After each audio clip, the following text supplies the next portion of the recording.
পরীর মতো দেখতে সুন্দরী নববধূর সাথে বাসর না করে বাসর রাতেই দিতে চাচ্ছে তালাক। দর্শক, কেন এই তালাক দেওয়ার সিদ্ধান্ত বাসর রাতেই? বিস্তারিত আমরা তাদের কাছ থেকে জানার চেষ্টা করব। আসলে ভাই, আপনি যে বাসর রাতে স্ত্রীকে তালাক দিতে চাচ্ছেন, মূলত কারণটা কি? আপনি বোঝেন নাই ভাই, আমার সুন্দর জীবনটা নষ্ট করে দিছে। আমার উপর তো অন্যায় করছে ভাই। কেন অন্যায় করবে? আমি একটা সৎ মানুষ, সহজ সরল, যেন সাদা মাটা। আমি কোনোদিন কারো অন্যায় করিনি, ক্ষতি করিনি। তারপরও কেন আমার এই শ্বশুর বাড়ির লোকজন আর এই ঘটক আমার এত বড় সর্বনাশটা করলো? এর একটা বিচার চাই ভাই।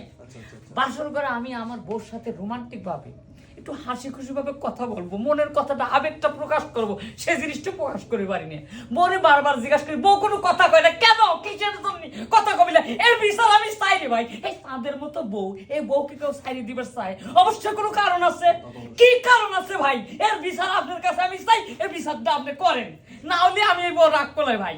দর্শক, আপনারা দেখতেই পারলেন, এই নবদুলাল মনে হাজারো কষ্ট নিয়ে তার বউ তার সাথে কথা বলে না, হয়তো বা রাগ করেছে বাসর রাতেই, এই জন্য কিন্তু তিনি তার বউকে রাগ করে ডিভোর্স করতে চাচ্ছে। আমরা একটু এই নববধূর কাছ থেকে জানার চেষ্টা করবো, আসলে আপু, আপনি আপনার স্বামীর সাথে কথা বলেন না কেন মূলত? দর্শক, আপনারা দেখতেই পাচ্ছেন ওনার মন মানসিকতার অবস্থা হয়তো বা খুবই দুর্দশা, কারণ তার স্বামী তাকে ডিভোর্স করতে চাচ্ছে। এমন তো পর্যায়ে কিন্তু মন স্বাভাবিকভাবে খারাপ থাকাটাই পসিবল। আমরা একটু ওই ছেলের মায়ের কাছ থেকে জানার চেষ্টা করি, আসলে আন্টি, এই যে আপনার ছেলে বাসর রাতে বাসর না করেই আপনার পুত্রবধূকে ডিভোর্স করার সিদ্ধান্ত নিচ্ছে, এই বিষয়টি নিয়ে আসলে আপনি কি বলতে চান? আসলে ঘটনাটা হয়েছে, ঘটক সাহেবরে আমি বলছিলাম যে আমার ছেলের জন্য একটা মেয়ে দেখার জন্য, মানে একটা নম্র, ভদ্র, কথাবার্তা একটু কম বলে, যেন শাশুড়ির কথা শুনে, বাড়ির কথাবার্তা শুনে বুঝা চলে, ওরকম একটা ভদ্র একটা মেয়ে চাইছিলাম। তো ঘটক সাহেব যে আমার এমন একটা মেয়ে এনে দিবে, এইটা আসলে আমি বুঝতে পারিনি, যে মেয়ে কথা বলবে না। কথা কেন বলবে না?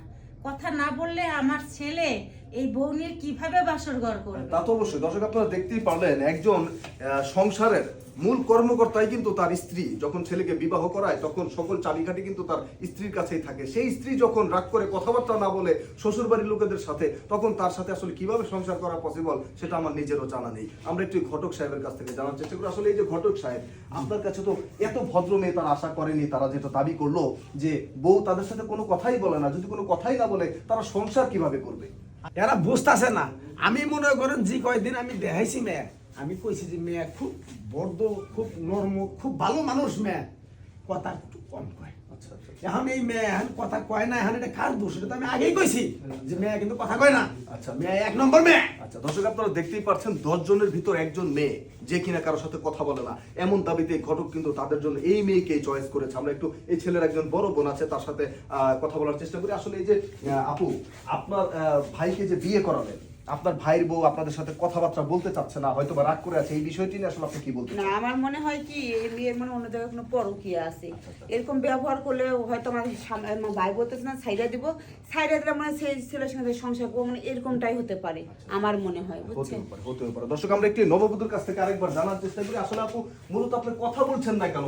তারা আপনার সংসারের লোক, তাদের সাথে কথা বলেন না, রাগ করেছেন, সেটা মেনে নিলাম, কিন্তু আমি তো এই সংসারের কেউ না, আমার সাথে কথা বলেন। মূলত ঘটনাটা কি হয়েছে একটু বলেন আপনি।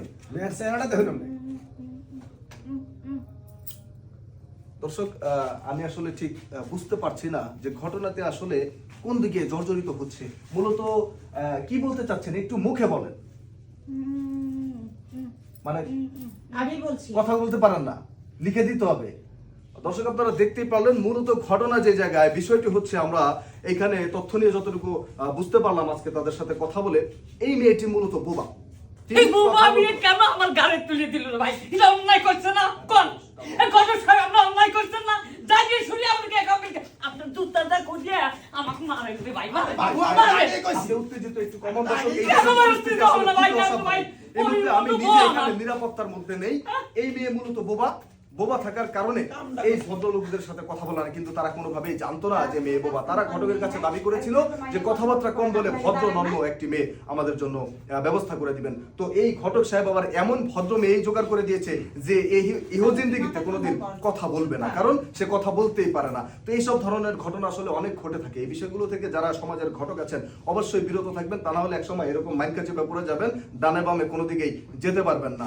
এই যে মিথ্যা কথা বলে মানুষের কাছে এই যে এরকম মেয়ে গুছিয়ে দেন কিংবা টাকার নেশায় পড়ে টাকার লোভে পড়ে এই ধরনের কাজগুলা চিটারি বাটপারি যারা করে থাকেন তারা অবশ্যই এই ভিডিওটা থেকে সতর্ক হবেন। শুধুমাত্র এই কারণেই আমরা এই ভিডিওটি তৈরি করেছি। সবাই ভালো থাকবেন, ধন্যবাদ।